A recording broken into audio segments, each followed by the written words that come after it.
വയനാട് വിലങ്ങാട് മേഖലയ്ക്ക് കൈത്താങ്ങായി വടകരയിലെ മുഴുവൻ ബസ്സുകളും ഈ മാസം 22-ന് കാരുണ്യയാത്ര നടത്തുന്നു.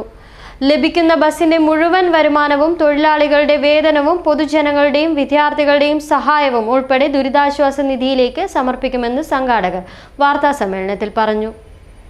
സംയുക്ത തൊഴിലാളി യൂണിയനും ബസ് ഓപ്പറേറ്റേഴ്സ് അസോസിയേഷനും ഒരുമിച്ചാണ് കാരുണ്യയാത്ര നടത്തുന്നത്. ബസ് ഓപ്പറേറ്റേഴ്സ് അസോസിയേഷൻ ഹാളിൽ ചേർന്ന ജനറൽ ബോഡി യോഗം തീരുമാനപ്രകാരമാണ് കാരുണ്യയാത്ര സംഘടിപ്പിക്കുന്നത്. വാർത്താ സമ്മേളനത്തിൽ M Balakrishnan, A Satheesan, Gopalan Ushas, K P Haridasan, P Vijayan, KNA Ameer എന്നിവർ പങ്കെടുത്തു. തൊഴിലാളികളുടെ സഹകരണത്തോടുകൂടി 22/8/24 വ്യാഴാഴ്ച താലൂക്കിലെ മുഴുവൻ കാരുണ്യ യാത്ര വയനാട്ടിലേക്ക് ഒരു കൈത്താങ് എന്ന നിലയിൽ യാത്ര നടത്താൻ തീരുമാനിച്ചു.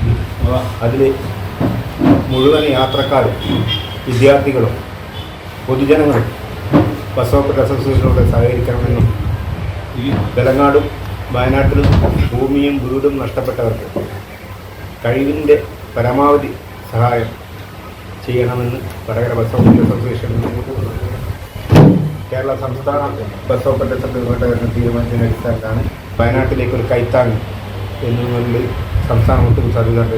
അതിൻ്റെ ഭാഗമായാണ് വടകരയിലും പ്രൈവറ്റ് ബസ് ഉടമകൾ പൊതുജന പങ്കാളിത്തത്തോടുകൂടി സംയുക്ത തൊഴിലാളി യൂണിയൻ സഹകരണത്തോടുകൂടി സംയുക്ത തൊഴിലാളി യൂണിയൻ മുഴുവനും അവരുടെ അന്നത്തെ ചെലവ് കഴിച്ച് മുഴുവൻ ഭക്തകളും ഈ കാരുണ്യനിധിയിലേക്ക് സംഭാവന നൽകുന്നതായിരിക്കും. അതോടൊപ്പം തന്നെ ബസ് ഉടമകളുടെ വളരെ പ്രതിസന്ധി ഘട്ടത്തിലായപ്പോൾ ബസ് സർവീസ് നടത്തുന്ന വിദ്യാർത്ഥികളുടെ തുച്ഛമായ ചാർജ് ബസ് സർവീസ് നടത്താൻ പറ്റാത്തൊരു സാഹചര്യത്തിൽ കൂടി ഈ ദുരിതബാധിതരുടെ വേണ്ടിയിട്ട് വടകര ബസ് ഓപ്പറേറ്റേഴ്സ് അസോസിയേഷൻ സംയുക്തമായിട്ട് തീരുമാനമെടുത്തതാണ്. അതിൻ്റെ അടിസ്ഥാനത്തിൽ പഴകിയതും പൊട്ടിയൊലിക്കുന്നതുമായ വെരിക്കോസ് വെയിനിന് ഫലപ്രദമായ ചികിത്സ ആയുർദർശൻ ആയുർവേദ ചികിത്സാലയം, ആയഞ്ചേരി റോഡ്, തിരുവള്ളൂർ.